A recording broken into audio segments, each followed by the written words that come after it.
ওরে সৃষ্টিকর্তার ইশারাতে যেতে হবে মাটির নিচেতে, আরে চলবে না আর বাহাদুরি, চলবে না আর বাহাদুরি, যাহা করতে দুনিয়ায় হায়রে যাহা করতে দুনিয়ায়, ওরে দম ফুরাইলে রঙের জলসা যাইব শেষ হইয়া। ঠিক কিনা বলেন আমার বন্ধুরা? দুই পাশের মাটি যখন চাপ দিব গো, আমার মদিনার কামলিওয়ালা নবী বলতেছেন ওই জাহান্নামী ব্যক্তিগুলার ডান পাজরের হাড় বাম পাজরে যাবে, বাম পাজরের হাড় ডান পাজরে যাবে। মাটির চাপে এমন একটা অবস্থা হইব রে, আমার নবী কামলিওয়ালা বলছেন মুরুগের হাড্ডিতে কামড় দিলে যেই রকম মরমর করে ভেঙ্গে যায়, জাহান্নামী ব্যক্তিগুলারে কবরে রাখার পরে মাটির চাপে তাদের দেহের হাড়গুলা মরমর কইরা ভেঙ্গে যাবে, পাউডারের মতো দুলিকণা হয়ে যাবে। মৃত্যুর যন্ত্রণা যখন শুরু হবে, জাহান্নামী ব্যক্তিদের জান কবজের সময় মৃত্যুর ফেরেশতা মালাকুল মউত যখন আসবে, তখন আজরাইল আলাইহিস সালামের পায়ের শব্দটা শোনার সাথে সাথে তাদের চেহারাটা বিদ্রুপের মতো হয়ে যাবে, ভয়ঙ্কর হয়ে যাবে। তখন আজরাইল আলাইহিস সালাম পায়ের বৃদ্ধাঙ্গুলে আইসা যখন টিপ শুরু করবে, আস্তে আস্তে উজাম দিকে আসবে, পায়ের বৃদ্ধাঙ্গুল থেকে টিপতে টিপতে টিপতে আস্তে আস্তে নিচটাকে অচেতন কইরা বুকের মধ্যে আইনা যখন একটা চিপ মারবে গো, তখন ভাইয়েরা আমার আপনারা লক্ষ্য করে দেখবেন, যারা ওই সময় সাকারাতকৃত ব্যক্তির পাশে থাকেন, দেখবেন গলা দিয়ে একটা ঘের ঘের কইরা শব্দ বের হয়, হয় না? এ বন্ধুরা, বাবাজিরা, ঘের ঘের কইরা শব্দটা যখন বের হয়, মৃত্যুর ফেরেশতা মালাকুল মউত তখন যখন ভয়ঙ্কর চিপ দেয়, আজরাইল আলাইহিস সালামের রূপের দিকে তাকাইয়া ওই ব্যক্তি তখন শুধু মৃত্যুর ফেরেশতাকে দেখবে, পৃথিবীর কেউকে তখন আর চিনবে না। মৃত্যুর ফেরেশতার ভয়ঙ্কর চিপ খাইয়া অনেকের চোখ উল্টে যায়, চোখটা বন্ধ করার সময় পর্যন্ত অনেকে পায় না।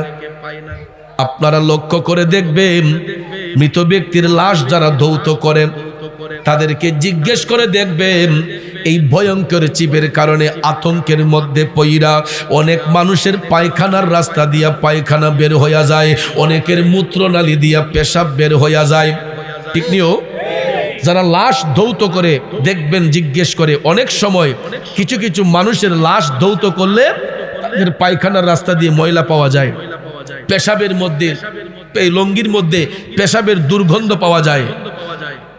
এটা হলো যখন যাদের মৃত্যুর যন্ত্রণা ভয়াবহ হয়, ওই ব্যক্তিরা দুনিয়ার মানুষদের উপর যারা জুলুম করে, বেবিচারি করে, নির্যাতন করে, নিপীড়ন করে, অন্যের হক নষ্ট করে, এরা কিন্তু জান্নাতি নয়, এরা জাহান্নামী ব্যক্তি, এরা খারাপ মানুষ। বন্ধুরা, ওই ব্যক্তিগুলা দুনিয়া থেকে যাবার সময় তাদের চেহারাগুলা দেখবেন বিদ্রুপের মতো হইয়া যায়, চোখগুলা বড় হইয়া যায়, চোখ টাইন্নাও লামানো যায় না। অনেক মানুষ ইন্তিকালের পরে দেখবেন তাদের চোখগুলা বড় বড় হয়, আর ওই ব্যক্তিগুলার চেহারাটা বিদ্রুপের মতো হইয়া যায়। এটা হলো দুনিয়াবাসীর চিনার আলামত। যারা মানুষকে কষ্ট দেয়, বেবিচারি করে, যারা অন্যের হক নষ্ট করে, ওই লোকগুলা দুনিয়া থেকে গেলেও দুনিয়ার মানুষ চিনতে পারবে যে সে যে খারাপ মানুষ ছিল। কারণ ওই ব্যক্তিটা যখন কবরে যাবে, ওই ব্যক্তিটা যখন কবরে যাবে, আখেরাতের প্রথম ঘাঁটি হইল কবর। আখেরাতের প্রথম ঘাঁটি কি? এখানে তিনটা প্রশ্ন করা হবে। কয়টা? এই তিনটা প্রশ্নের আনসার কইরা পরের ধাপগুলা পার হতে হয়। কিন্তু ওই ঘাটে যেই ব্যক্তি আটকা পড়ে যাবে, আর একটা ঘাটও ওই ব্যক্তি পার হতে পারবে না। এই জন্য আমার নবী কামলিওয়ালা বলেছেন, জাহান্নামী ব্যক্তিগুলা যখন কবরে যায়, জাহান্নামী ব্যক্তিগুলা যখন কবরে যায়, জাহান্নামী ব্যক্তিগুলা যখন কবরে যায়, ওই কবরের মধ্যে মুনকার নাকির ফেরেশতার আগমন হয়। মুনকার নাকির ফেরেশতার আগমন হয়। দুইজন ফেরেশতা মুনকার এবং নাকির, এই দুই ফেরেশতা আইসা কবরের মধ্যে সওয়াল করবেন। কয়টা? তিনটা প্রশ্নের মধ্যে একটা প্রশ্ন হলো ওয়ামান হাজার রুজুল, বলো তোমার রসুলকে। তখন আমার মদিনার কামলিওয়ালা নবীকে সশরীরে কবরের মধ্যে হাজির করা হয়। আমার নবী মরানা জিন্দা, এটা সিহাসিত্তার হাদিস দ্বারা প্রমাণ। যার যার কবরে সশরীরে আমার রসুলকে হাজির করা হয়। যখন প্রশ্ন করা হয় ওয়ামান হাজার রুজুল, ভাইয়ের আমার, ওই যে দুর্বল ফাটি মুনাফিক বেঈমানের খন্নাসের দলেরা বলে যে এরকম কোন প্রশ্ন নাকি কবরে করা হবে না। কারণ ওই যে এখানে ওয়ামান হাজার রুজুল নবীজির কথা আসছে, আবার যখন দেখছে সিহাসিত্তার হাদিস পাল্টানো যায় না, কয় না কবরে নবীজির ছবি আইনা হাজির করইব। তাইলে নবীর ছবিটা উঠাই রেখে না, রসুল কি ছবি উঠাইছেন? এরপরে যখন দেখছে যে ইডা দিয়েও প্রমাণ করা যাবে না, কয় না মদিনা শরীফের সাথে নবীর রওজার সাথে ওই কবরের একটা কানেকশন সুরঙ্গ হইয়া যায়। এরপরও বিশ্বাস করতে চায় না যে রসুল কবরে হাজির হতে পারেন। আমার নবী কবরে আসতে পারে কি পারে না? এই জন্যই পারে, কারণ নবীর উপাধি হচ্ছে রাহমাতাল লিল আলামিন। আলাম হচ্ছে এক বচন, এর বহু বচন হচ্ছে আলামিন। নবী কি শুধু দুনিয়ার জন্য রহমত, না কবরেও রহমত? হাসরে রহমত, মিজানে রহমত, ফুলসিরাতে রহমত। আল্লাহর গোটা সৃষ্টি জগতে যতটা জগৎ সমূহ আছে, যেখানে আল্লাহ রাব্বুল আলামিন, সেখানে রসুল হচ্ছেন রাহমাতাল লিল আলামিন। আল্লাহর বেলায়ও বহু বচন, নবীর বেলায়ও বহু বচন। রাব্বুল আলামিন, আলামের বহু বচন আলামিন। আল্লাহ হচ্ছেন কুল কায়নাতের পালন কর্তা, ঠিক কিনা? তিনি কুল কায়নাতের পালন কর্তা। আল্লাহ কয় যেখানে আমি রাব্বুল আলামিন, গোটা জাহানের পালন কর্তা, সেখানে আমার হাবিব হবে রাহমাতাল লিল আলামিন, গোটা জাহানের জন্য রহমত। যেখানে আল্লাহর প্রশংসা, আমার আল্লাহ সেখানে নবীর প্রশংসা রাখছে, ঠিক কিনা বলেন? যেখানে আল্লাহর প্রশংসা, সেখানে নবীর প্রশংসা। যেখানে লা ইলাহা ইল্লাল্লাহ, সেখানে মুহাম্মদুর রাসূলুল্লাহ। যেখানে মক্কাতুল মুকাররমা, সেখানে মদিনাতুল মুনাওয়ারা। যেখানে মসজিদ, সেখানে মাদ্রাসা। কথা বলেন ঠিক না বেঠিক? এখন প্র্যাকটিক্যালি প্রমাণ নেন। লা ইলাহা ইল্লাল্লাহ কালেমা লিখতে আরবি যতটা অক্ষর লাগে, মুহাম্মদুর রাসূলুল্লাহ লিখতে আরবি ততটা অক্ষর লাগে। মক্কাতুল মুকাররমা লিখতে আরবি যতটা অক্ষর লাগে, মদিনাতুল মুনাওয়ারা লিখতে আরবি ততটা অক্ষর লাগে। এ বন্ধু গভীর মনোযোগ, মসজিদ লিখতে আরবি যতটা অক্ষর লাগে, মাদ্রাসা লিখতে আরবি ততটা অক্ষর লাগে। তাইলে আপনারা বলুন, নামের সাথে নাম মিলাইয়া আপন হাবিবরে ইজ্জত দিছেন কে? আল্লাহ দিয়েছেন নবীকে সম্মান, তোমার হিংসায় হবে কি? আল্লাহ দিয়েছেন নবীকে সম্মান, ঠিক কিনা? ওয়ারাফা'না লাকা যিকরাক। আল্লাহ কয় হাবিব, দুনিয়ার মোল্লা মুন্সি আপনার ইজ্জত দিলেই কি না দিলেই কি? আমার আল্লাহ কয় বন্ধু গো, ওয়ারাফা'না লাকা যিকরাক, আপনার ইজ্জত, আপনার প্রশংসা আমি আল্লাহ বাড়াইয়া দিছি। এই জন্য চট্টগ্রামের একজন কবি লিখছেন, রাসূল আমরা আপনাই না চিনিলে আপনার কি আসে যায়, দোনো জাহান আপনারই নূরি কদমে ঝোকায়, ঠিক কিনা কর? রাসূল আমি আপনাই না চিনিলে আপনার কি আসে যায়, দোনো জাহান আপনারই নূরি কদমে ঝোকায়, দোনো জাহান নবীজির নূরি কদমে ঝোকায়, ঠিক কিনা বলেন? এ বন্ধু, আমরা নবী নবীকে ইজ্জত দিলেই কি না দিলেই কি? আল্লাহ কয় হাবিব আপনার ইজ্জত আপনার প্রশংসা আমি আল্লাহ বাড়াইয়া দিছি। এই জন্য ওই পাপিষ্টের দলেরা দুনিয়াতে যেমন বিয়াদবি করবে, কবরও গিয়া এর শাস্তি ভোগ করবে। কারণ যখন প্রশ্ন করা হবে আমার হাজার রুজুল, আমার নবীর শ্বশুরে হাজির কইরা বলা হবে বলো উনাকে চিনতে পারোনি, তখন ওই খন্নাসের দলেরা বলবে লা আদ্রি, আমরা চিনি না, আমি চিনি না। কারণ দেখেন নবী দেখাও ওই পাগলের দলেরা দুনিয়াতে যেমন চিনে নাই, কবরে গিয়েও চিনবে না। উত্তর দিতে যখন ব্যর্থ হয়ে যাবে তখন ভাইয়ের আমার আল্লাহ রাব্বুল আলামিন, রসুল বলেন আল্লাহ তাআলা আরেক দল ফেরেশতা পাঠাইয়া ওই জাহান্নামীগুলার কবরের মাটিগুলারে দুই পাশ থেকে আস্তে আস্তে চাপানো শুরু হয়। কি করা হয়? আমরার দেশের মাঝে দেখবেন কিছু কিছু মৌলবী সাহেবরা বেশি আবেগ দিয়া আমরার নাইয়ের গুড়াত মুসরা লাগাইবার লেগা আয়া দেখবেন কানবো, কবরে রাজা কেমনে সইব, কবরে সাপে কামড়াইব, এমন কান্দিনি। বাবাজিরা আমার বুঝাইয়া বলতে হবে, মুমিনদের কবরে সাপ আসবে না, ইমানদারের কবরে গুরজে মারবে না, ঠিক না বেটি? সাপ আসবে জাহান্নামীদের কবরে, বেঈমানদের কবরে। মুমিনদের কবরে সাপ না, মুমিনদের কবরের মধ্যে কোনো আযাব হবে না। এই জন্য মৌলভী সাহেবরা বুঝাইয়া বলতে হবে সবার কবরের মধ্যে সাপ আসবে না, মুমিনদের কবরে কখনো সাপ আসবে না। কারণ মুমিনদের কবরটা নূরের মহল হইয়া যাইব। আর জাহান্নামীদের কবরে রাখার পরে তিনটা প্রশ্নের উত্তর যখন দিতে পারবে না, দুই পাশের মাটি তখন আস্তে আস্তে চাইপা ওই ব্যক্তিদের বডির মধ্যে, ওই যে দুনিয়াতে বাহাদুরি করছেন আসেনি এমন বাহাদুর, ওই ইহুদি খ্রিস্টানদের টেহাডি খাইয়া গারমুডা করছে, কথা কোন ঠিক না বেঠিক?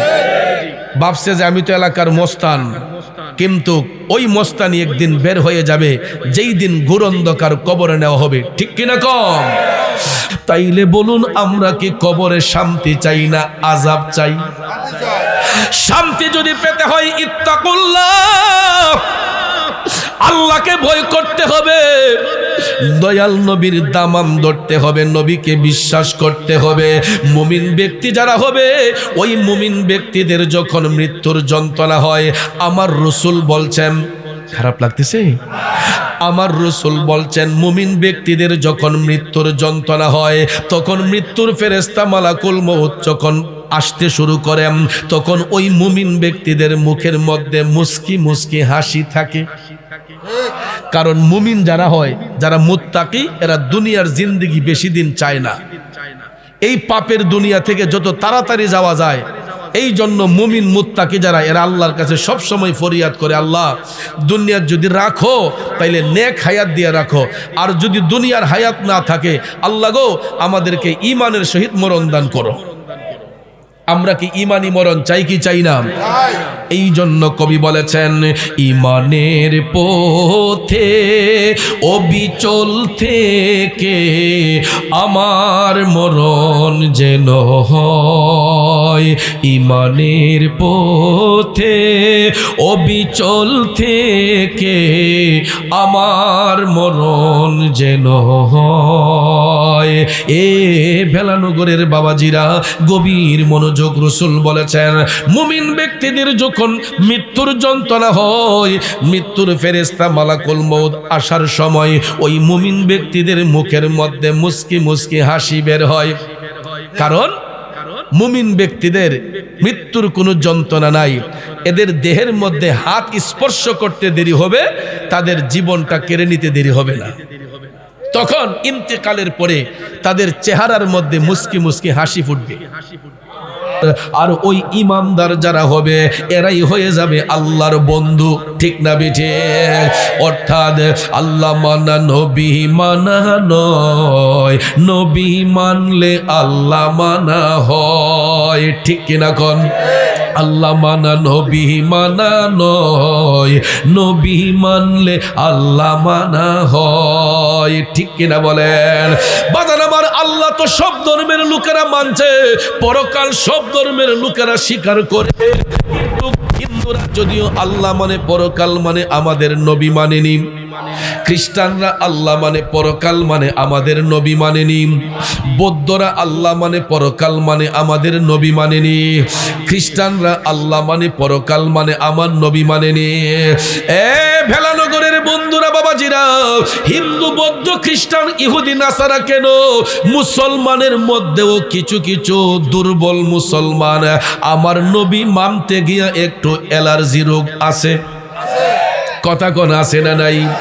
এই জন্য বাজান সব মুসলমান সমান নয়, মুসলমান দুই ভাগে বিভক্ত। কিছু কিছু মুসলমান হবে মুমিন, কিছু কিছু মুসলমান হবে মুনাফিক। কথা বলেন ঠিক না বেঠিক? আর ওই মুনাফিক মুসলমান যারা, এরা মাযহাব মিল্লতের বিরুদ্ধে কথা বলে। দুর্বল মুসলমান যারা, যারা চটি কিতাব পড়ে, এরা চাপার জোরে কথা বলে। কথা কোন ঠিক না বেঠিক? এরা বলে যে কোরআন সুন্নাহই যথেষ্ট, আর কিছু লাগবে না, কোনো মাযহাব মানতে হবে না। এখন আপনারা বলেন, আমার একটা গাড়ি আছে, গাড়িতে তেল আছে, মোবিল আছে, ইঞ্জিন আছে, সব কিছু কমপ্লিট, ড্রাইভার নাই, এই গাড়ি চলবো? গাড়ি চলবে? এটা কোরআন আছে, সুন্নাহ আছে, কিন্তু এটা শিক্ষা দেওয়ার লোকের অভাব। শিক্ষা দেওয়ার লোক যদি না থাকে, তাইলে কোরআন হাদিস দিয়া কোনো ফায়দা হবে? কোরআন তো আগে পড়তে হবে, শিখতে হবে, হাদিস শিখতে হবে, জানতে হবে, তারপরে এটা শিক্ষা দিতে হবে। ঠিক না ঠিক? এখন আমার ঘরে কোরআন আছে, আমার ঘরে হাদিস আছে, আমি যদি না জানি তাহলে এটার দ্বারা কোনো ফায়দা হবে? তাহলে এটা জানতে গেলে আমাকে শিখতে হবে না? কথা বলেন।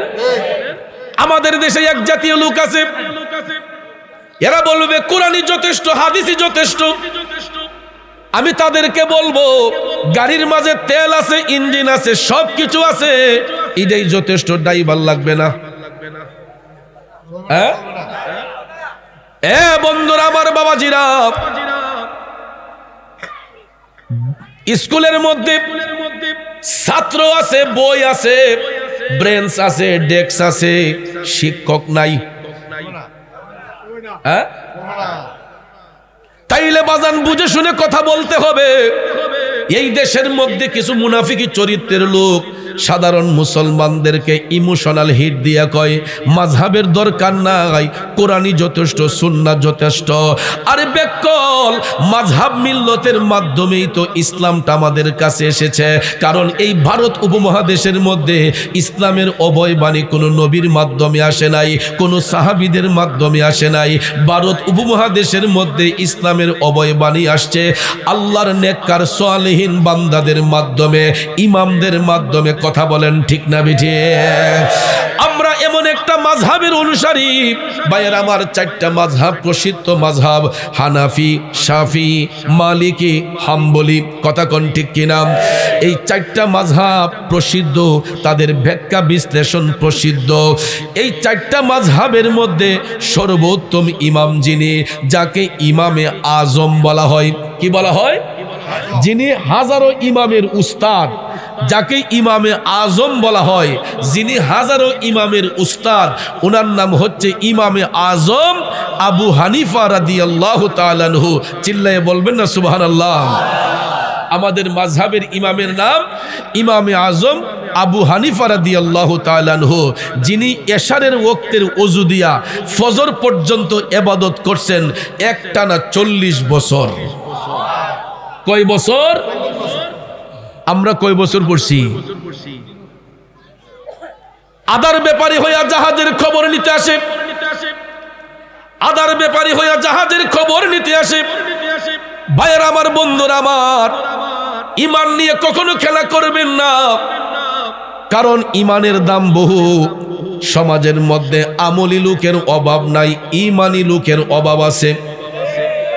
দেখবেন কিছু কিছু দেখাই না মৌলবী আছে যারা মানুষকে দেখাইবার জন্য যে কোনো জায়গা দেখবেন নামাজও হারিয়ে গেছে, দুই পাও অদ্দুর সরাইয়া এরপরে দেখবেন বুকের মাঝে হাত দিয়ে আসেনি এরকম পানি। এটি দেখাই না ইবাদত। কি ইবাদত? হাদিস শরীফের মধ্যে রাসূল স্পষ্ট বলেছেন, লোক দেখানো ইবাদতকারী, লোক দেখানো ইবাদতকারী জাহান্নামের সবচাইতে নিকৃষ্ট জায়গার মধ্যে যাবে, আর ওই জায়গাটার নাম হচ্ছে জুব্বুল হুজন। নাম কি? জুব্বুল হুজন। জাহান্নামে এর চাইতে খারাপ কোনো রাস্তা নাই, খারাপ কোনো জায়গা। আর জুব্বুল হুজন বলা হয় ওই জায়গাটাকে, দেখবেন পৌরসভার মাধ্যমে ড্রেন করা হয় না, ড্রেন দিয়ে কি যায়? নর্দমা যায়। কি যায়? জুব্বুল হুজন হচ্ছে একটা ডাম, দুজকি মানুষের পচা পুষগুলা একটা নালা দিয়ে গিয়ে যেই জায়গায় ডাম্পিং হয়, ময়লাটা যেই জায়গায় ডাম্পিং হয়, এই জায়গাটার নাম হচ্ছে জুব্বুল হুজন। নাম কি? জুব্বুল হুজন। এটা জাহান্নামের সবচাইতে খারাপ জায়গা। আর ওই জায়গার মধ্যে স্থান করে দেওয়া হয় যারা মানুষকে দেখাইবার জন্য বন্দেগী করে, আল্লাহর সন্তুষ্টির জন্য নয়, নবীর মহব্বতে নয়, লোক দেখানো ইবাদত করে। আছে না নাই? আছে না নাই? এ ভোলাচন বেলানগরের বাবাজিরা, গভীর মনোযোগ। এটা আমার বাবার বানানো কথা নয়, আপনার বাবার বানানো কোনো কথা নয়। আমার নবী হাদিস শরীফের মধ্যে, এটা সহিহ তিরমিজিতে, সিহাসিত্তার অন্যতম হাদিস, সহিহ তিরমিজিতে এসেছে, লোক দেখানো ইবাদতকারীকে জাহান্নামের সবচাইতে নিকৃষ্ট জায়গার মধ্যে রাখা হয়। ওই জায়গাটার নাম হচ্ছে জুব্বুল হুজন। জাহান্নামে এর চাইতে খারাপ কোনো জায়গা নাই।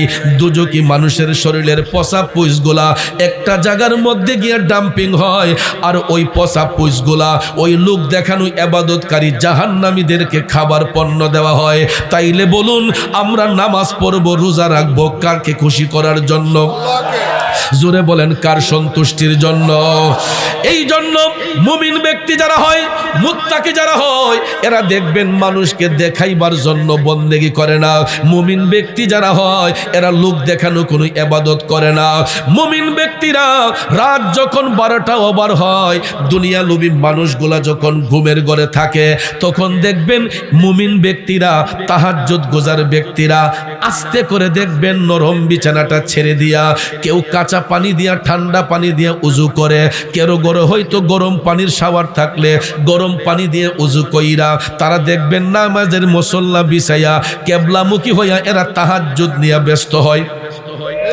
কারণ তাহাজ্জুদের ইবাদতটা এমন গোপন একটা ইবাদত, যেই ইবাদতের মধ্যে কোনো রিয়া থাকে না, ফখর থাকে না, অহংকার থাকে না, হিংসা থাকে না। আর এই গোপন সময়ে আমার মওলা পাকের সঙ্গে বান্দার একটা প্রেমের কালেকশন ফিট হয়। কথা বলেন ঠিক কিনা? দুনিয়ার মানুষগুলা যখন ঘুমের ঘরে চলে যায়, তখন তাহাজ্জুদ গুজার মুমিন ব্যক্তিগুলা গোপনে মওলার সঙ্গে প্রেম খেলার জন্য তারা তাহাজ্জুদের নামাজ পড়তে পাগল হয়ে যায়। বলুন তো মুসলমান, আমরা প্রতিদিন কয়জনে তাহাজ্জুদের নামাজটা পড়ি? তাহাজ্জুদ পড়ব দূরের কথা, ওয়াক্তের নামাজেও তো আমাদের খবর থাকে না। আমি চ্যালেঞ্জ করে বলতে পারবো, এখানে যারা বসছি আজকে আমাদের অর্ধেকেরও বেশি মানুষের এশারের নামাজটা কাজা হয়েছে। রাগ করছেন? কষ্ট পেয়েছেন? আমি চ্যালেঞ্জ করে বলতে পারবো, যারা এখানে বসছি আজকে অনেকের মাগরিবের নামাজ কাজা হয়েছে, আসরের নামাজটা কাজা হয়েছে, জোহরের নামাজ কাজা হয়েছে, ফজরের কথা কি বলবো, বলতে গেলে লজ্জা লাগে। ঠিক না ঠিক? এ বন্ধু, ফজরের নামাজ পড়বই বা কেমন করে?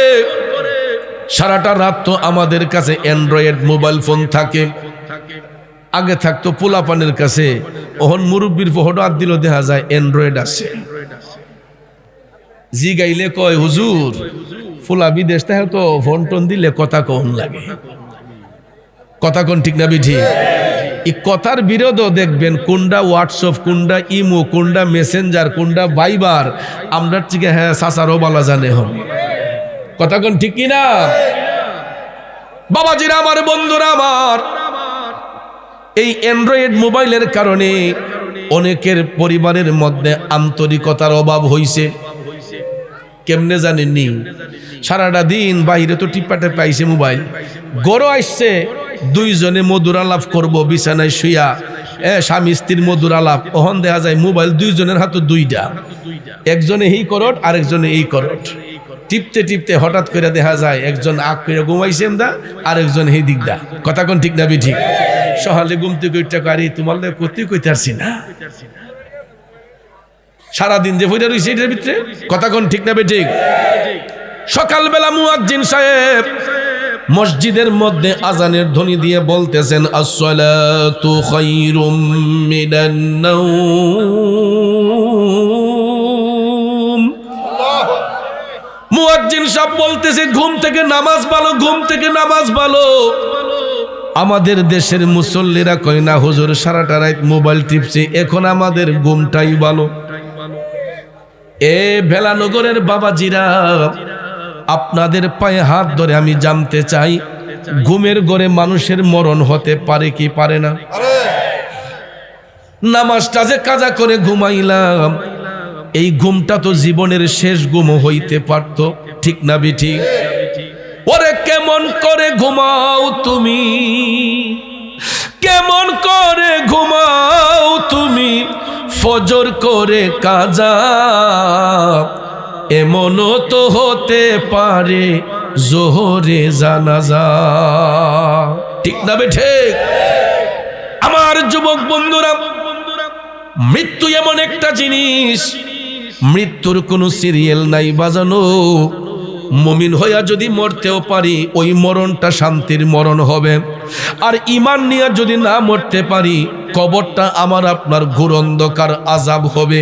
তাইলে বলুন, আমি আপনি কবরের মধ্যে শান্তি চাই না অশান্তি চাই? তাইলে শুনুন আমার ভাইয়েরা, আমরা তো দুনিয়াতে কেউ চিরস্থায়ী নয়, নাকি চিরস্থায়ী? কেডা কেডা মরতে না তুলেন? এবারে বলে মরতো না, কেউ মরবেন নিও। কুল্লু নাফসিন যায়িকাতুল মাউত, প্রত্যেক আত্মাকেই মৃত্যুর স্বাদ গ্রহণ করতে হবে, ঠিক না বে ঠিক? আসলে মুরব্বী বুঝ হাত তুলছে না, উনি ভাবছে যে কারা কারা মরবেন হাত তুলেন, কারণ এটা সবাই স্বীকার করে যে যার জন্ম আছে তার মরণ আছে, ঠিক না বে ঠিক? ওরে এ ভবরঙ্গ হবে যে ভঙ্গ ছবি, সাদেরই অঙ্গ তোমার মাটিতে মিলাবে, জন্মিলে মরিতে হবে, ঠিক কিনা কন? যুবক বন্ধুরা, আমার বাবাজিরা, অনেক বাবা মনে করে আমার সন্তানে আমারে কাফন দাফন করব, কিন্তু বাজান এই ধারণাটা একেবারে ভুল। শুধু সন্তানের কাঁধেই পিতার লাশ বহন করা হয় না, কোনো কোনো সময় পিতার কাঁধেও সন্তানের লাশ বহন করতে হয়। শুধু সন্তানের কাঁধেই পিতার লাশ বহন করা হয় না, পৃথিবীতে এমন কিছু সিচুয়েশন আসে, অনেক সময় সন্তানের কাঁধেও পিতার কাঁধেও সন্তানের লাশ বহন করতে হয়, ঠিক কিনা কোন? আমার যুবক ভাইয়েরা, গভীর মনোযোগ। আপনার এই নবীনগরের মধ্যে কত বাবার চোখের মধ্যে পানি দেখেছি, এই নবীনগর পৌরসভার ভিতরে কত বাবার চোখে পানি দেখেছি। সন্তানটা হাসি মুখে ঘর থেকে বের হয়েছে মোটর সাইকেল নিয়ে, কিন্তু বাড়িতে ফেরার সময় লাশ হইয়া বাড়িতে ফিরছে। বাবা দুনিয়াতে আছে, সন্তান নাই। তাইলে চিন্তা করেন, শুধু সন্তানের কাঁধেই পিতার লাশ হয় না, পিতার কাঁধেও সন্তানের লাশ হয়, ঠিক না বিঠে? বাজাম, মৃত্যুর জন্য সবাইকে প্রস্তুত থাকতে হবে, কারণ মৃত্যুর হাত থেকে আমরা কেউ বাঁচতে পারবো না। বাজান রে, মৃত্যুর সময় কিন্তু আমাদের সাকারাত যখন শুরু হবে, মৃত্যুর যন্ত্রণা কিন্তু আমি আপনি সবার মধ্যেই আসবে, কথা কোন ঠিক কিনা? আমার রাসূল বলেন, আজরাইল আলাইহিস সালাম দুই রূপে আসবে। কয় রূপে? দুই রূপে আজরাইল আলাইহিস সালাম বান্দার জান কবজ করতে আসবে। জাহান্নামী ব্যক্তিদের সামনে আজরাইল আলাইহিস সালাম যখন আসবে, তখন ওই জাহান্নামীদের মধ্যে একটা আতঙ্ক শুরু হয়ে যাবে।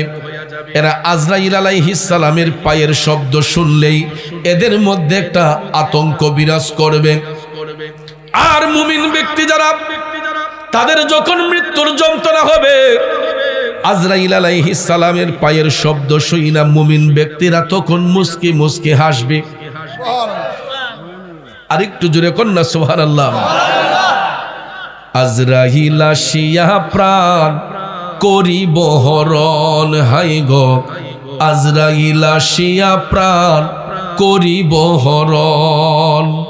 ওরে নিজ গুণে সাহেব আল্লাহ করবানি বারণ, আমার উপায় কি তখন আমার আল্লাহ নিরঞ্জন, না জানি কি হালে আমার হইব মরণ।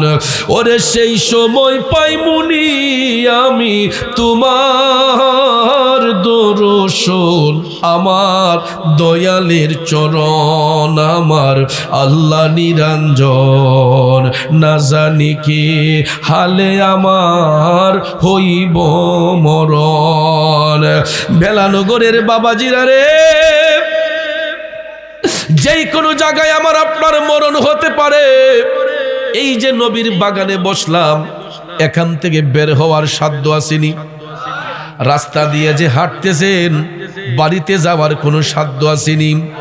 যেই কোনো সময় যেই কোনো মুহূর্তে মরণটা হয়ে যেতে পারে। বাজানো মৃত্যুর যন্ত্রণা যখন শুরু হবে, আমার মদিনার কামলিওয়ালা নবী বলেছেন, যখন সাকারাত শুরু হয়, জাহান্নামী ব্যক্তিদের জান কবজের জন্য মৃত্যুর ফেরেশতা যখন আগমন করে, মালাকুল মউতের পায়ের শব্দ শোনার সাথে সাথে জাহান্নামী ব্যক্তিগুলার চোখগুলা বড় বড় হয়ে যায়, চোখগুলা বড় বড় হয়ে যায়। তখন তাদের মধ্যে এমন একটা হাঁপানি শুরু হয়। আপনারা দেখবেন সাকারাত যখন শুরু হয়, সরকাত অবস্থায় আপনারা দেখবেন অনেক মানুষের জুড়ে জুড়ে শ্বাস নিঃশ্বাস আসে, কথা কোন আসে না? তখন দেখবেন আমরা স্বজনরা চতুর্দিকে বেষ্টন করে বসি। ঘরের যত সদস্য আছে আত্মীয় স্বজনকে খবর দেই যে আমরা অমুক সাপ টানাত ফিরে রইছে। আমরা সাধারণত এটাই বলি নাকি, যে টানায় ফিরে রইছে, কিন্তু এটা সাকারাত, মৃত্যুর যন্ত্রণা। গভীর খুব মনোযোগ। তখন দেখবেন স্বজনরা চতুর্পাশে বেষ্টন করে বৈশা আপনার চামচ হাতে লইয়া পানিটা লইয়া মুখো পানি দেয়। ভাই সাহেব আমার চিনচিননি, আমি অমুক। কইনি কাহা চিনচিনিও, আমি আপনার বাতি যে অমুক। ছেলে ডাক দিয়া আব্বা আমার চিনচিনি, আমি না আপনার ছেলে অমুক। ওই ভদ্রলোক তখন দেখবেন দুইটা চোখ বড় বড় করে তাকায়। আমরা যতই অনয় বিনয় করে বলি না কেন, ওই ব্যক্তি তখন দুনিয়ার কোন সন্তানকে চিনে না, দুনিয়াতে তার স্বজনকে তাকে চিনে না। ওই মুহূর্তে ওই ভদ্রলোকের নজর থাকে, ওই সাকারাতকৃত ব্যক্তির নজরটা থাকে মৃত্যুর ফেরেশতা মালাকুল মউতের দিকে। আমার বাবাজিরা খুব মনোযোগ। এ কোনার ফুলাফান জীবনে মরতো না।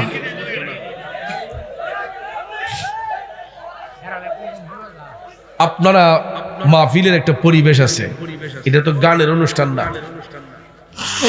এটা কিন্তু ওয়াজ মাহফিল, ঠিক কিনা বলেন? ওয়াজ মাহফিলে ওয়াজ মাহফিলের পরিবেশ রাখতে হবে। গানের আসরে গানের আসরের পরিবেশ রাখবেন, কিন্তু এটা তো গানের মঞ্চ না, এটা ওয়াজের মঞ্চ, ঠিক না? শ্রোতার আকর্ষণে বক্তার বক্তব্য, শ্রোতার আকর্ষণে বক্তার বক্তব্য। আমি যতই অনয় বিনয় করে বলি, শ্রোতা যদি মনোযোগী না হয়, এই বক্তব্যের মধ্যে শ্রুতি মাধুর্যতা আসবে না, ঠিক কিনা কোন? এই জন্য ভাইয়ের আমার, যে জাতি যত বেশি শিক্ষিত সে জাতি তত বেশি উন্নত, ঠিক না ঠিক? আমরা তো এখন কেউ নিরক্ষর না, সবাই স্বনির্ভর, লেখাপড়া জানোয়া মানুষ। আমরা যুগ এখন ডেভেলপ, এখনো যদি আমাদের শিক্ষা না হয়, হবে কখন? জোয়ান মানুষ নবীনগর আইসা বুড়া হইতেছি, আজকে কি নতুন আসতেছি? প্রায় 2 যুগের কাছাকাছি হয়ে যাচ্ছে, 2 যুগের কাছাকাছি নবীনগর যাচ্ছি। তাহলে আমি যেই ছেলেগুলারে ছোট্ট দেখেছিলাম, এদের মুখ এখন দাড়ি মুছ উঠে গেছে। দেখলে মনে হয় আমার সময় নেই, জিগাইলে কো হুজুর আমরা না ছোটবেলা আপনার ওয়াজ শুনছি, তাইলে তো আজকে আইসি না বাবা, তো এত বছর আয়ও যদি কন্ট্রোল করতে না পারি তাইলে আমি তো ব্যর্থতা আমার, ঠিক না ঠিক? একটু কষ্ট করে সাইড টক যাতে না আসে, পারলে ধৈর্যের সহিত বসেন, আর নাইলে তাবারুক দেওয়ার সময় আইয়া জাম দিলেন, এরপর দূরে থাকেন, কথা বলেন না। একটু দুরূদ শরীফ পড়েন, আল্লাহুম্মা সাল্লি আলা সাইয়্যিদিনা আদনাবি মাওলানা মুহাম্মদ নবী মাওলানা মুহাম্মদ এমন নবীজির উম্মত আমরা, যেই নবীর নাই তুলনা, বাইরে যাহার উপর দুরূদ বেজেন দয়াল প্রভু রব্বানা, আল্লাহুম্মা সাল্লি আলা মাশাআল্লাহ মুহাম্মদ নবী শাফি মাওলানা। একটা জবানও বন্ধ রাখবেন না গো, চিৎকার মেরে বলি আল্লাহু আকবার। জগতের বন্ধুরা রে, ও মুরব্বী বাবা জিরা গো, আমার সম্মানিত মা বোনরা যারা শুনছিলাম, কি আমার মদিনার কামলিওয়ালা নবী বলছেন, মৃত্যুর যন্ত্রণা যখন শুরু হবে, জাহান্নামী ব্যক্তিদের জান কবজের সময় মৃত্যুর ফেরেশতা মালাকুল মউত যখন আসবে, তখন আজরাইল আলাইহিস সালামের পায়ের শব্দটা শোনার সাথে সাথে তাদের চেহারাটা বিদ্রুপের মতো হয়ে যাবে, ভয়ঙ্কর হয়ে যাবে। তখন আজরাইল আলাইহিস সালাম পায়ের বৃদ্ধাঙ্গুলে আইসা যখন টিপ শুরু করবে, আস্তে আস্তে উজাম দিকে আসবে, পায়ের বৃদ্ধাঙ্গুল থেকে টিপতে টিপতে টিপতে আস্তে আস্তে নিচটাকে অচেতন কইরা বুকের মধ্যে আইনা যখন একটা চিপ মারবে গো, তখন ভাইয়ের আমার আপনারা লক্ষ্য করে দেখবেন, যারা ওই সময় সাকারাতকৃত ব্যক্তির পাশে থাকেন, দেখবেন গলা দিয়ে একটা ঘের ঘের কইরা শব্দ বের হয়, হয় না? এ বন্ধুরা বাবাজিরা, ঘের ঘের কইরা শব্দটা যখন বের হয়, মৃত্যুর ফেরেশতা মালাকুল মউত তখন যখন ভয়ঙ্কর চিপ দেয়, আজরাইল আলাইহিস সালামের রূপের দিকে তাকাইয়া ওই ব্যক্তি তখন শুধু মৃত্যুর ফেরেশতাকে দেখবে, পৃথিবীর কেউকে তখন আর চিনবে না। মৃত্যুর ফেরেশতার ভয়ঙ্কর চিপ খাইয়া অনেকের চোখ উল্টে যায়, চোখটা বন্ধ করার সময় পর্যন্ত অনেকে পায় না। আপনারা লক্ষ্য করে দেখবেন, মৃত ব্যক্তির লাশ যারা ধৌত করে তাদেরকে জিজ্ঞেস করে দেখবেন, এই ভয়ঙ্কর চিপের কারণে আতঙ্কের মধ্যে পইরা অনেক মানুষের পায়খানার রাস্তা দিয়া পায়খানা বের হইয়া যায়, অনেকের মূত্রনালী দিয়া পেশাব বের হইয়া যায়, ঠিক নিও? যারা লাশ ধৌত করে দেখবেন, জিজ্ঞেস করে, অনেক সময় কিছু কিছু মানুষের লাশ ধৌত করলে তাদের পায়খানার রাস্তা দিয়ে ময়লা পাওয়া যায়, পেশাবের মধ্যে, এই লঙ্গির মধ্যে পেশাবের দুর্গন্ধ পাওয়া যায়। এটা হলো যখন যাদের মৃত্যুর যন্ত্রণা ভয়াবহ হয়, ওই ব্যক্তিরা দুনিয়ার মানুষদের উপর যারা জুলুম করে, বেবিচারি করে, নির্যাতন করে, নিপীড়ন করে, অন্যের হক নষ্ট করে, এরা কিন্তু জান্নাতি নয়, এরা জাহান্নামী ব্যক্তি, এরা খারাপ মানুষ। বন্ধুরা, ওই ব্যক্তিগুলা দুনিয়া থেকে যাবার সময় তাদের চেহারাগুলা দেখবেন বিদ্রুপের মতো হইয়া যায়, চোখগুলা বড় হইয়া যায়, চোখ টাইন্নাও লামানো যায় না। অনেক মানুষ ইন্তিকালের পরে দেখবেন তাদের চোখগুলা বড় বড় হয়, আর ওই ব্যক্তিগুলার চেহারাটা বিদ্রুপের মতো হইয়া যায়। এটা হলো দুনিয়াবাসীর চিনার আলামত। যারা মানুষকে কষ্ট দেয়, বেবিচারি করে, যারা অন্যের হক নষ্ট করে, ওই লোকগুলা দুনিয়া থেকে গেলেও দুনিয়ার মানুষ চিনতে পারবে যে সে যে খারাপ মানুষ ছিল। কারণ ওই ব্যক্তিটা যখন কবরে যাবে, ওই ব্যক্তিটা যখন কবরে যাবে, আখিরাতের প্রথম ঘাঁটি হইল কবর। আখিরাতের প্রথম ঘাঁটি কি? এখানে 3টা প্রশ্ন করা হবে। কয়টা? এই 3টা প্রশ্নের আনসার কইরা পরের ধাপগুলা পার হতে হয়। কিন্তু ওই ঘাটে যেই ব্যক্তি আটকা পড়ে যাবে, আর একটা ঘাটও ওই ব্যক্তি পার হতে পারবে না। এই জন্য আমার নবী কামলিওয়ালা বলেছেন, জাহান্নামী ব্যক্তিগুলা যখন কবরে যায়, জাহান্নামী ব্যক্তিগুলা যখন কবরে যায়, জাহান্নামী ব্যক্তিগুলা যখন কবরে যায়, ওই কবরের মধ্যে মুনকার নাকির ফেরেশতার আগমন হয়। মুনকার নাকির ফেরেশতার আগমন হয়। 2 জন ফেরেশতা, মুনকার এবং নাকির, এই 2 ফেরেশতা আইসা কবরের মধ্যে সওয়াল করবেন। কয়টা? 3টা প্রশ্নের মধ্যে একটা প্রশ্ন হলো ওয়ামান হাজার রজুল, বলো তোমার রসুলকে। তখন আমার মদিনার কামলিওয়ালা নবীকে সশরীরে কবরের মধ্যে হাজির করা হয়। আমার নবী মরানা জিন্দা, এটা সিহাসিত্তার হাদিস দ্বারা প্রমাণ। যার যার কবরে সশরীরে আমার রসুলকে হাজির করা হয়। যখন প্রশ্ন করা হয় ওয়ামান হাজার রজুল, ভাইয়ের আমার, ওই যে দুর্বল ফাটি মুনাফিক বেঈমানের খন্নাসের দলেরা বলে যে এরকম কোন প্রশ্ন নাকি কবরে করা হবে না। কারণ ওই যে এখানে ওয়ামান হাজার রজুল নবীজির কথা আসছে, আবার যখন দেখছে সিহাসিত্তার হাদিস পাল্টানো যায় না, কয় না, কবরে নবীজির ছবি না হাজির করইব। তাইলে নবীর ছবিটা উঠাই রেখে না, রসুল কি ছবি উঠাইছে? এরপরে যখন দেখছে যে ইডা দিয়েও প্রমাণ করা যাবে না, কয় না, মদিনা শরীফের সাথে নবীর রওজার সাথে ওই কবরের একটা কানেকশন সুরঙ্গ হইয়া যায়। এরপরও বিশ্বাস করতে চায় না যে রসুল কবরে হাজির হতে পারেন। আমার নবী কবরে আসতে পারে কি পারে না? এই জন্যই পারে, কারণ নবীর উপাধি হচ্ছে রাহমাতাল লিল আলামিন। আলাম হচ্ছে এক বচন, এর বহু বচন হচ্ছে আলামিন। নবী কি শুধু দুনিয়ার জন্য রহমত, না কবরেও রহমত? হাসরে রহমত, মিজানে রহমত, ফুলসিরাতে রহমত। আল্লাহর গোটা সৃষ্টি জগতে যতটা জগৎ সমূহ আছে, যেখানে আল্লাহ রাব্বুল আলামিন, সেখানে রসুল হচ্ছেন রাহমাতাল লিল আলামিন। আল্লাহর বেলায়ও বহু বচন, নবীর বেলায়ও বহু বচন। রাব্বুল আলামিন, আলামের বহু বচন আলামিন। আল্লাহ হচ্ছেন কুল কায়নাতের পালন কর্তা, ঠিক কিনা? তিনি কুল কায়নাতের পালন কর্তা। আল্লাহ কয়, যেখানে আমি রাব্বুল আলামিন, গোটা জাহানের পালন কর্তা, সেখানে আমার হাবিব হবে রাহমাতাল লিল আলামিন, গোটা জাহানের জন্য রহমত। যেখানে আল্লাহর প্রশংসা, আমার আল্লাহ সেখানে নবীর প্রশংসা রাখছে, ঠিক কিনা বলেন?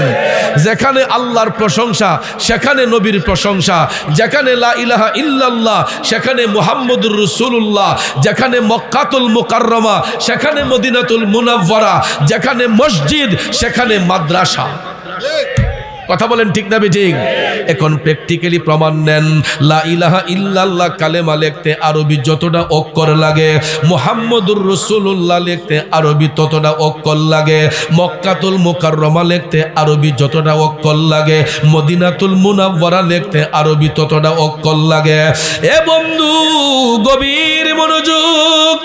মসজিদ লিখতে আরবি যতটা অক্ষর লাগে, মাদ্রাসা লিখতে আরবি ততটা অক্ষর লাগে। তাইলে আপনারা বলুন, নামের সাথে নাম মিলাইয়া আপন হাবিবরে ইজ্জত দিছেন কে? আল্লাহ দিয়েছেন নবীকে সম্মান, তোমার হিংসায় হবে কি? আল্লাহ দিয়েছেন নবীকে সম্মান, ঠিক কিনা? ওয়ারাফা'না লাকা যিকরাক।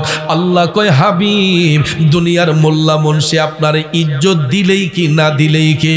আমার আল্লাহ কয়, বন্ধু গো, ওয়ারাফা'না লাকা যিকরাক, আপনার ইজ্জত, আপনার প্রশংসা আমি আল্লাহ বাড়াইয়া দিছি।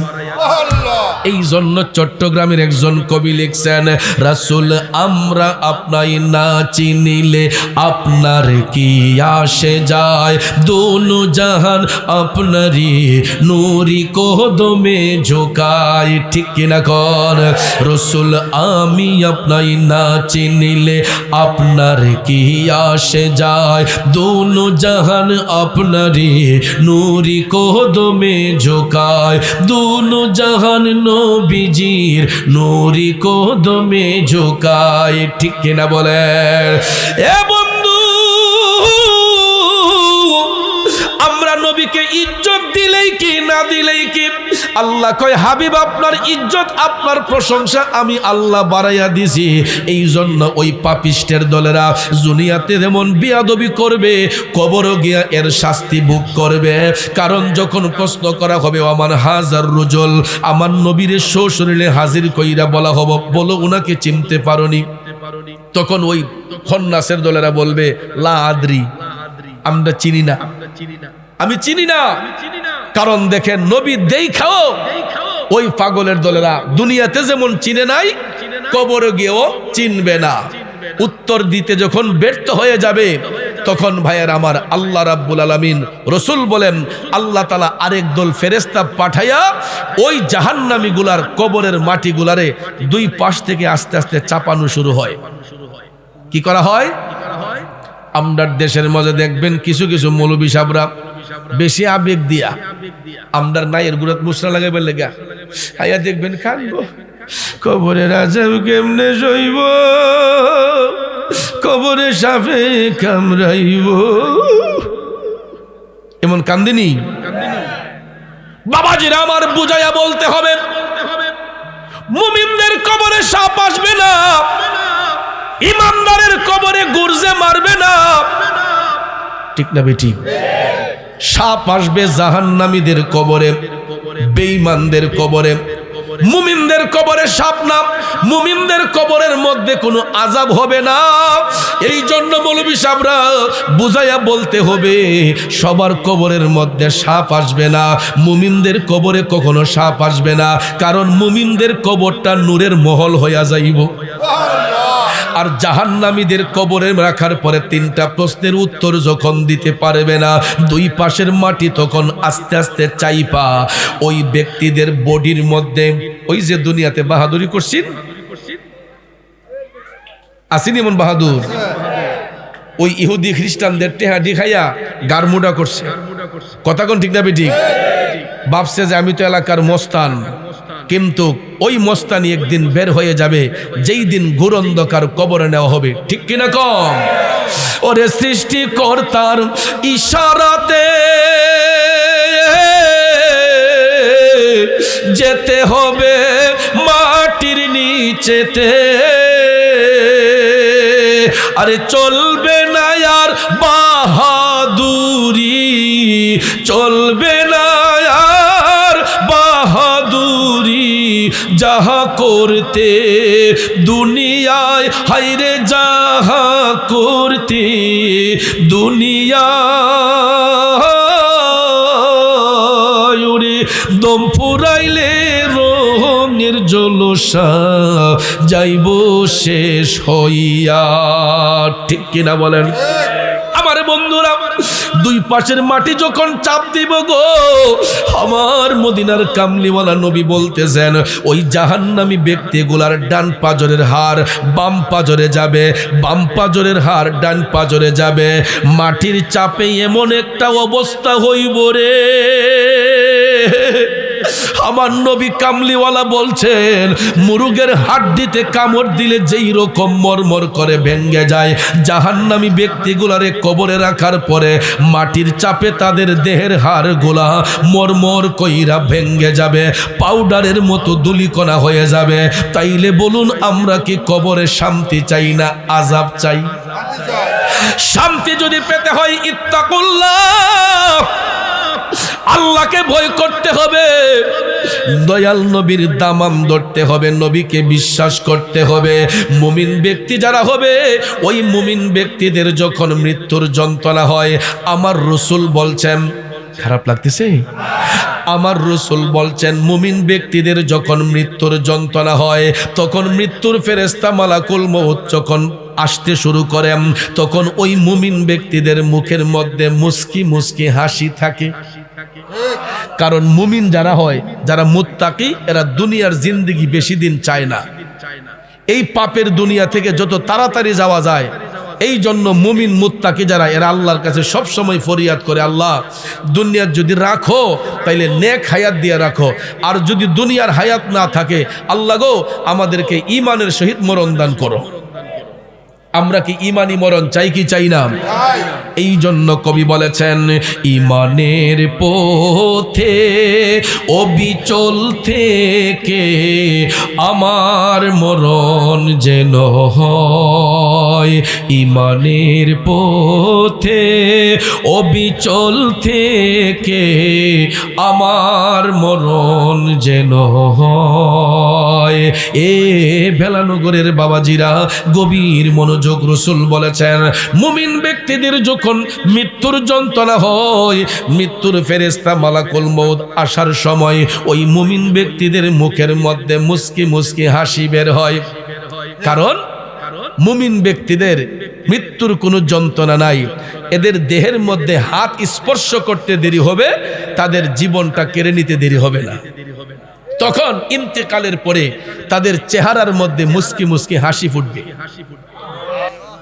লক্ষ্য করে দেখবেন কিছু কিছু ভদ্রলোক, ভালো মানুষ মারা গেলে আমরা যখন লাশ দেখতে যাই, হতে পারে তিনি কৃষক, দিনমজুর, হতে পারে রিক্সা চালক, অটো চালক, হতে পারে কোনো মসজিদের ইমাম, হতে পারে কোনো মাদ্রাসার সুপার, হতে পারে একজন সাধারণ আমলি মানুষ, ইমানি মানুষ। ভালো মানুষগুলা মারা যাবার পরে কালো চেহারা হইল, চেহারাটা কালো বর্ণের হলো, দেখবেন ওই মানুষের চেহারার মধ্যে একটা মুস্কি মুস্কি হাসি থাকে এবং চেহারাটা উজ্জ্বল হইয়া যায়। আমরা রাস্তা দিয়ে হাঁটলে পরে লোক মুখে কথা বলি, আহ ব্যক্তিটা যেমন ভালো ছিল তার মরণটাও এমন সুন্দর হইছে, ও যেমন আইসা রইছে, বলিনি এরকম? এটা মুমিনদের লক্ষণ। মুমিনরা দুনিয়া থেকে যাওয়ার সময় এরা হাসি মুখে যায়। কেন যায় জানেন? কারণ এরা তো ছাত্র ভালো। কি ভালো? স্টুডেন্ট ভালো। দেখবেন গাদা ছাত্র যদি ইতা পরীক্ষার আগে এই দিন মাথা গরম হয়ে যায়, কেমনে পরীক্ষা দিব, কেমনে কি করব। আর ভালো ছাত্র যারা, ভালো স্টুডেন্ট যারা, এরা দেখবেন এরা আগ্রহে থাকে যে কোন দিন পরীক্ষা শুরু হইব, কোন সময় জানে যাইমু, প্রশ্নটা পাইয়া ঠাস ঠাস করে লিখে দিয়ে ফেলবো। কথা কোন ঠিক না ঠিক? ভালো স্টুডেন্ট যারা, এদের কোনো টেনশন থাকে? গাদা মাদা যেটা ইতা নিগে টেনশন থাকে, নহল করে কেমনে পাস করতো, কেমনে কি চুরি করতো, দাড়ি করতো, এই টেনশনে থাকে। আর ভালো স্টুডেন্ট যারা, এরার কোনো চিন্তা নাই, কারণ যেই কোনো জায়গা থেকে প্রশ্ন করা হোক, এরা দেখবেন প্রশ্নটা হাতে পাইয়েই এরা বিসমিল্লাহ করে লেখা শুরু করে। ঠিক তদ্রূপভাবে মুমিন যারা হয়, মুত্তাকি যারা হয়, এরা দুনিয়া থেকে যাবার সময় হাসি দিয়া যায়। কেন জানেন? কারণ কবরে তাদের কোনো খৌফ নাই, ভয় নাই, চিন্তা নাই।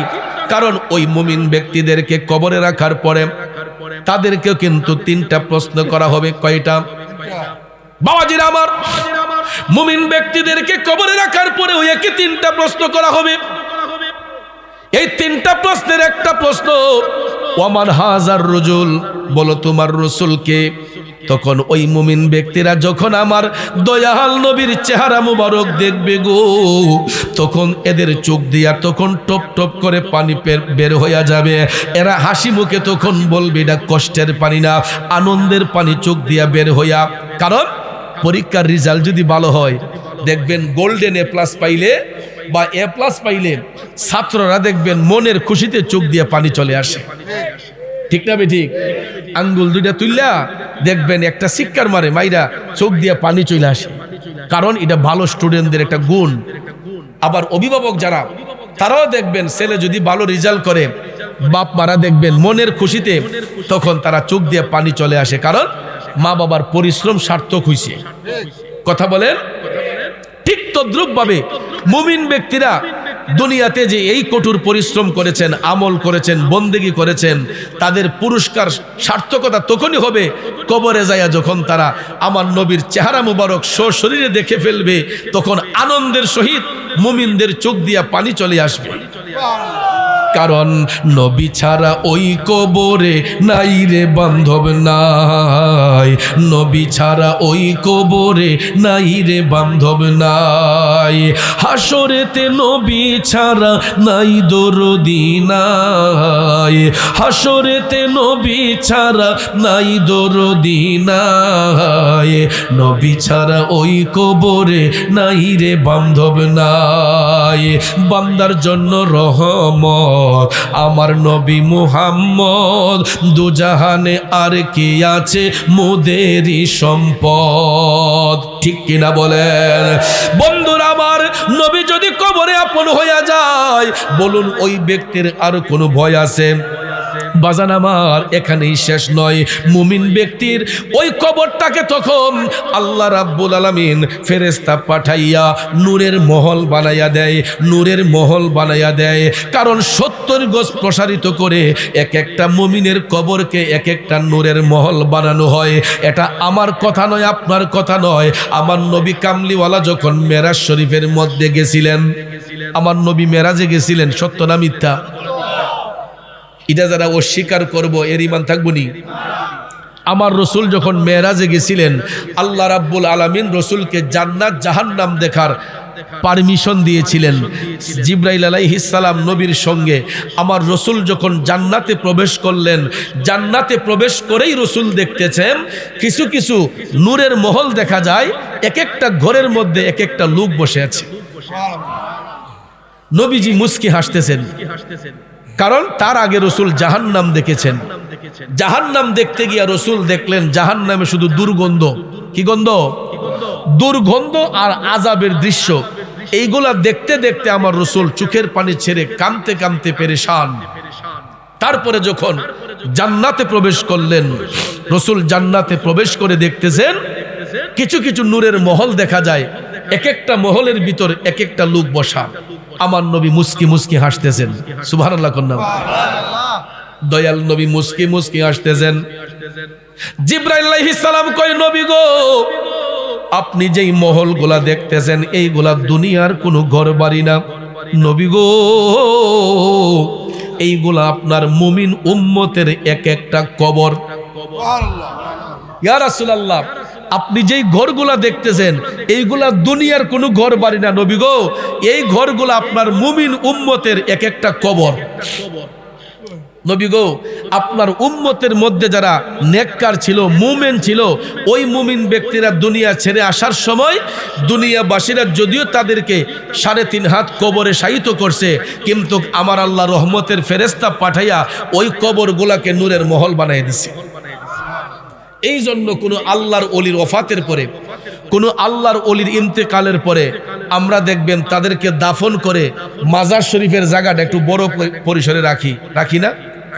আল্লাহর ওলিগণ মারা গেলে দেখবেন আমরা তাদেরকে দাফন করে মাজারের জায়গাটা একটু বড় করে রাখি। আর এটা দেখলে আমাদের দেশের কিছু কিছু দুর্বল মুনাফিক মুসলমানদের শরীরের মধ্যে জ্বালাফোড়া শুরু হয়ে যায়। কথা কোন ঠিক না বেঠিক? ভাইয়েরা আমার, গ্রামের ভাষায় একটা কথা বলে যে বাপ দাদার নাম নাই সান মোল্লা বিয়াই। আর আমরা সিলেটের ভাষায় বলে যে জারু সিলাই সিন্নি খাইলাই মোল্লা সিল্লাই না। কথা কোন? আমার মনে হয় ওই সমস্ত খন্নাসের দলরা এরা যদি ধুতি কাপড় পরতো এটা মনে হেরার লাগে ভালো আছিল নাকি? লেংটি শহীদ যে ধুতি কাপড় এটা পরলে মনে হয় খুব ভালো আছিল। আজকে এই ধুতি কাপড় থেকে সেলাইযুক্ত কাপড় আমাদেরকে পরার সুযোগ করে যিনি দিয়েছেন, এই ব্যবস্থা যিনি করে দিয়েছেন, উনি কে জানেন? সুলতানুল বাংলা হযরতে বাবা শাহজালাল মুজাররদ ইয়ামনি রহমাতুল্লাহ আলাইহি, যিনি 360 আউলিয়ার বিশাল বাহিনী নিয়ে এই বাংলার জমিনে এসে রাজা গৌরগোবিন্দকে পরাজিত করে গোটা বাংলার জমিনকে আবাদ করেছেন। আর আজকে সেই শাহজালালের দেশে বাস করে শাহজালাল বাবার মাজার ভাঙ্গার পরিকল্পনা করো। 90 থেকে 95টা মাজার শরীফ ভাঙ্গা হয়েছে। 90 থেকে 95টা মাজার শরীফ ভাঙ্গা হয়েছে এই বাংলার জমিনে। যারা ভেঙ্গেছে এরা কোনো হিন্দু গোত্রের লোক নয়, খ্রিস্টান নয়, বৌদ্ধ নয়, ইহুদি নয়, নাসারা নয়, এরা লেবেল লাগানো তৌহিদি জনতার নামে একদল লোক, যাদের মাথায় টুপি, মুখে দাড়ি, পরনে পাঞ্জাবি, এইগুলা লাগাইয়া তারা হাতের মধ্যে লাঠি নিয়ে, বাঁশ নিয়ে আল্লাহর ওলিদের মাজার শরীফের ইটগুলাকে খুলেছে। খোলাতে কি ভালো হয়েছে না খারাপ হয়েছে? গতকালকে একটু টের পাইছেননি? আমার আল্লাহ ছাড় দেয় কাউকে ছেড়ে, এটা হইল রেড সিগন্যাল। এটা কি গতকালকে যেটা পাইছেন, এটা রেড সিগন্যাল। এবং এটাও বুঝতে হবে, এই রেড সিগন্যাল কিন্তু যেই জায়গাগুলোর মধ্যে বিয়াদবি করা হয়েছে, এই সমস্ত জায়গাগুলোর মধ্যে বেশি হয়েছে। চট্টগ্রাম 12 আউলিয়ার দেশ, সেখানে এতটা আঘাত আনে নাই। সিলেট 360 আউলিয়ার পুণ্যভূমি, সিলেটের মানুষে এতটা টের পাই নাই। কিন্তু এছাড়া বাকি 64টা জেলার বিভিন্ন জেলা উপজেলা রাজধানী সহ গতকালকের যেই ভূমিকম্প আসছে, কের পক্ষ থেকে ভূমিকম্প পাঠাইছে কে? কেউ কি কারো গড়ের একটা ইট দেখা দিয়ে লড়াইতে পারবো? কিন্তু আমার আল্লাহ কেমন কারিগর, তিনি কেমন কারিগর, পুরাটা দেশ তছনছ করে লিছে একটু দেখা দিয়াতে। কথা কোন ঠিক না ঠিক? তো আমার আল্লাহ ছাড় দেয়, কাউকে ছেড়ে দেয় না। আর ভূমিকম্প, টর্নেডো, সিডর, এইগুলা কিন্তু এমনিতেই আসে না। বান্দা যখন পাপ করতে করতে যখন সীমা লঙ্ঘন করে ফেলে, বান্দা যখন পাপ করতে করতে সীমা লঙ্ঘন করে ফেলে, তখনই আল্লাহর পক্ষ থেকে আযাবের কিছু সিমটম আমাদের কাছে পাঠানো হয়। গত 4 বছর আগে, 5 বছর আগে যখন মহামারী করোনা আইসিন, মা গো, আত্মীয় পর্যন্ত বুঝলে লাইছে। ঠিক না ভাই? ঠিক। আত্মীয় স্বজন বুঝলে লাইছে, কয় আমরা ভাই আইন না, হাত দিয়া বন্ধুর লোকে মুসাফা করব, কয় বন্ধু সরি, তারে খাইয়া লইব করুণা। কথা কোন ঠিক নেই? মুসাফা পর্যন্ত বাদ দিলাইছে, আত্মীয়তার বন্ধন অনেকে ছিন্ন করে ফেলছে, ভাই ভাইয়ের বাড়িতে পর্যন্ত যায় নাই। তাইলে করোনা জিনিসটা শুভে দেখছেন নাকি? করোনারে কেউ দেখছেন নি? বাবারে, এই করোনা লইয়া তো কত কাহিনী হয়ে গেছে। কথা কোন ঠিক না ঠিক? চোখে দেখছি না একটা জিনিস, ইডার ডরে আমরা পেশা পাই না, ছুটে গেছে আতঙ্কের মাঝে ফইরা। তাইলে যেই মালিক করোনা পাঠাইছে, ওই মালিক রে চিনা দরকার নেই। তাহলে আমরা যে ওলি আল্লাহর সাথে বিয়াদবি করি, আমরা যে সীমা লঙ্ঘন করি, জুলুম নির্যাতন করি, এগুলাকে আল্লাহ বরদাস্ত করে? আমরা তো মনে করি আমরা হেডেম আছে, আমরার ক্ষমতা আছে, যা ইচ্ছা তাই কইরালাম। কিন্তু কইরা কি জারণ যা পাপে কিন্তু বাপ রসারে না। কথা কোন ঠিক না বেটি? ওরে 14 পুরুষ যেথায় গেছে, 3.5 হাত কবরেতে গো, আরে যেতে হবে সবই ছাড়ি, দুয়া কলমা পড়িয়া, হাইরে দুয়া কলমা পড়িয়া, ওরে দম ফুরাইলে রঙের জলসা যাইব শেষ হইয়া। ঠিক কিনা বলেন? এই রঙের ঘোড়া কয়দিন দৌড়াইমু বাজান? বেশি দিন না। টিকিট যখন আসবে তখন চলে যেতে হবে। কথা কোন ঠিক না বেটি? এই গাড়িও কারোর জন্য অপেক্ষা করবে না, টিকিট আসার সাথে সাথেই প্যাসেঞ্জার রেডি হতে হবে। কথা কোন ঠিক না? এই জন্য বাবাজিরা আমার, বন্ধুরা আমার, এই সমস্ত ছাড়তে হবে। আল্লাহর ওলিদেরকে ভালোবাসেন, কারণ আল্লাহর ওলিরা তো কারো ঘরের খাবার কারি আনে না। আল্লাহর ওলিরা কি কারো ঘরে কাজ্জা লাগাইছে, ঝগড়া লাগাইছে, কেউ রে কোনো খারাপ বুদ্ধি দিছে? আল্লাহর ওলিগণ সত্যের প্রচারের জন্য কোরআন সুন্নাহ ভিত্তিক আল্লাহর ওলিগণ এই দেশে ইসলাম কায়েম করেছেন। কথা বলেন ঠিক কিনা? জারু সিলাই সিন্নি খাইলাই তারে চিনলাই না। আজকে যে মসজিদের মধ্যে বড় গলায় আজান দেন, একটু ভাবতাছেননি কার কারণে পাইছেন? এই দেশের মধ্যে মাজারওয়ালারা সবার আগে মসজিদ বানাইছে। যেই মাজার ভাঙতে গেছে, ওই মাজারওয়ালারা এই দেশে মসজিদ বানিয়েছে। যেই মসজিদে আজানের ধ্বনি দিচ্ছে, ওই মাজারওয়ালারা সর্বপ্রথম এই বাংলার জমিনে খোলা আকাশের নিচে আজান দিয়েছেন। সিপাহসালার সৈয়দ নাসির উদ্দিন রহমাতুল্লাহ আলাইহি 360 আউলিয়ার অন্যতম সঙ্গী, যিনি মুরারবন্দের জমিনে পূর্বে পশ্চিমে শুয়ে আছেন 120 জন আউলিয়া নিয়ে, আউলাদের রসুল সিপাহ সালার শাহ সৈয়দ নাসির উদ্দিন রহমতুল্লাহ আলাইহি, যিনি সুরমা নদীর পাড়ে দাঁড়িয়ে সর্বপ্রথম কেবলামুখী হয়ে আজাম দিয়েছিলেন। আর এই অস্ত্রের পাওয়ারে, আল্লাহু আকবার, এটা শক্তিশালী অস্ত্র, ঠিক না বেঠিক? এটা গ্রেনেড, কামানের চাইতে ধারালো অস্ত্র।